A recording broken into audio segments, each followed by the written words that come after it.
Here we go, Paul. All right. I'm here with Mr. Paul Gibbons, Gordy Soul. It's September 27th, 2024. It's almost exactly 20 of 4. You consent to the interview, Mr. Gibbons? Yes, I do. Okay. So, this is the fifth time? Fourth time? Fourth time. So we have a lot of footage.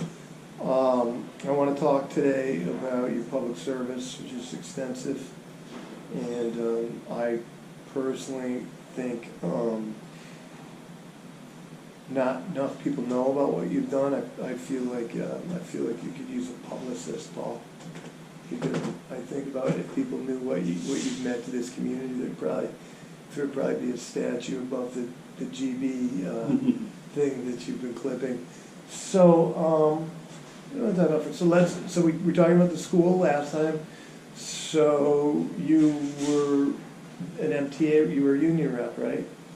I started out as a member of the Teachers Association when Minor Mountain opened up. I was on the executive committee. In fact, I'm not even sure we had an officer group, an executive committee. I just think there was a group of us who were, kind of instrumental in getting the organization going, because we came from two different school districts. Stockbridge had its own teachers association, and Great Barrington or Searles had its teachers association, but those associations would have included everybody from kindergarten on up. Now, the school district was just 9 through 12 at the beginning, so it was just high school teachers. But I can remember that we got ourselves organized. I don't recall who wrote a set of bylaws, but they probably came from the Mass Teachers Association, at least to begin with. But I can remember that we had an election. And I can remember meetings taking place in the cafeteria, and they would be obviously after school. Were they well attended in those days, Paul? Pardon? Were they well attended in those days? Yes, they were. I mean, everybody was, kind of unified at that time. We were all started together, so there was, that push for unification among the faculty. Actually, the students probably had an easier time getting themselves together than the older people did. But anyway, we got together and we had an election, and I can remember winning, beating a fellow high school teacher by the name of Zielinski, Carl Zielinski, who was, I believe, a history teacher. And I became the president of the Teachers Association. So you're in your 20s, Paul? Hmm? Are you in your 20s then? Well, late 20s. Yeah. Late 20s. Well, I started teaching when I was 21. So 2 years at Searles, so mid-20s. So I was in mid-20s. About 26, 27, something like that. And that was probably my first, foray into what you might call politics. Yeah. And over the years, I was probably the association president 20 years or more. Straight, Paul? Straight right through? Well, no, we would have elections. I don't recall how many years I served at that time, and then I don't even recall who took over after me. But by now, we had a K through 12 district. So it was not just high school teachers any longer. And we were scattered among different buildings.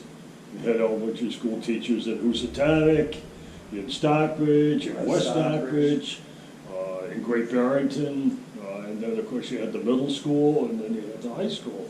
So we were, you know, all around, and it was a little bit, we had what we called a representative council, so that each building had at least one and maybe more than one representative, and we would meet and you know, develop policy and stuff like that. Fundraisers, because we had a scholarship at that time, and how we were going to be doing things. But I also at that time, I became, as president, I became the collective bargaining representative and negotiated contracts.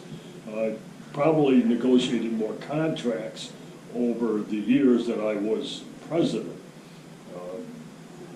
So you, when you're president, you don't necessarily negotiate the contract? Not necessarily, but I was part of that and negotiated 10 contracts at least.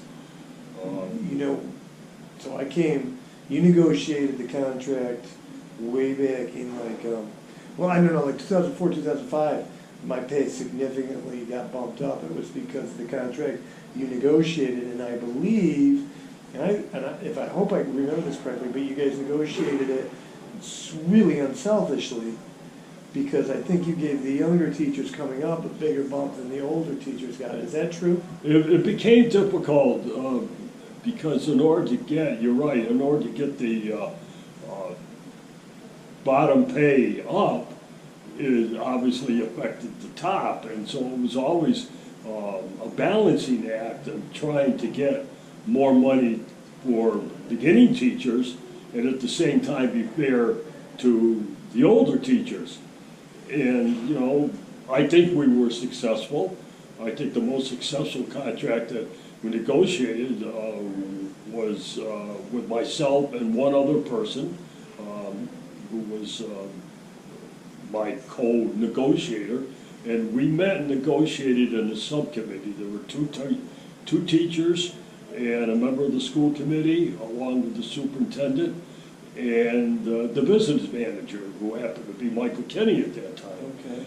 And we met and negotiated a new contract. I can remember that the school district was not at the bottom.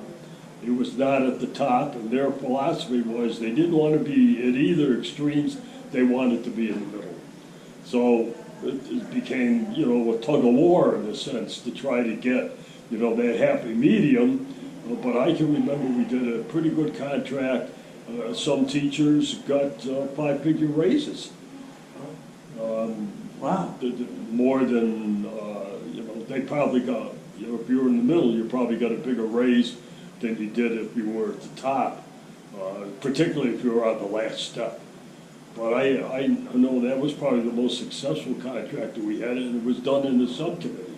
Who was the other teacher, Paul? I'm trying to remember now. It'll come to me. Okay. I don't remember. Do you remember like the superintendent? I believe it was Danny Brown. It was. Okay, Paul, that's the one that got me. I think that's the one you did. That's the one you did from. Danny Brown, and I'm Yes. pretty sure it was probably either, it might have been Steve Bannon from the school committee. I don't recall that. I do remember Michael Kenny.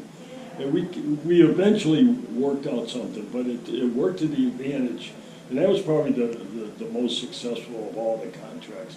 But I look back, and I don't know if they still exist or not. We used to put the contracts in little books, and you know, about this size, and I used to keep them all, and I can remember saying to myself, wow, I did a lot of contracts over the years. And eventually, when I retired, I still kept my hand in negotiating contracts, but now I became the bargaining representatives for the custodians, the food service people, the secretaries, and anybody else that wasn't a teacher or a paraprofessional. And I'm still doing that. So over the years, I probably have negotiated 25 contracts for various groups of individuals. And I'm still doing it. And it's kind of ironic because when I was growing up, my father worked for General Electric, and General Electric had a very strong union. Because General Electric Generous had, Electric, what they used to call it, Generous Electric. some who wanted to get rid of unions. And so I can remember my father and I sitting at a supper table arguing over whether unions were good or not. Really? Your dad was anti-union? No, Oh. I was anti-union. I was anti-union, and my father, of course, was very much a member of the union, and it's kind of ironic that I ended up becoming a president of a union for I don't know how many years, and particularly negotiating contracts.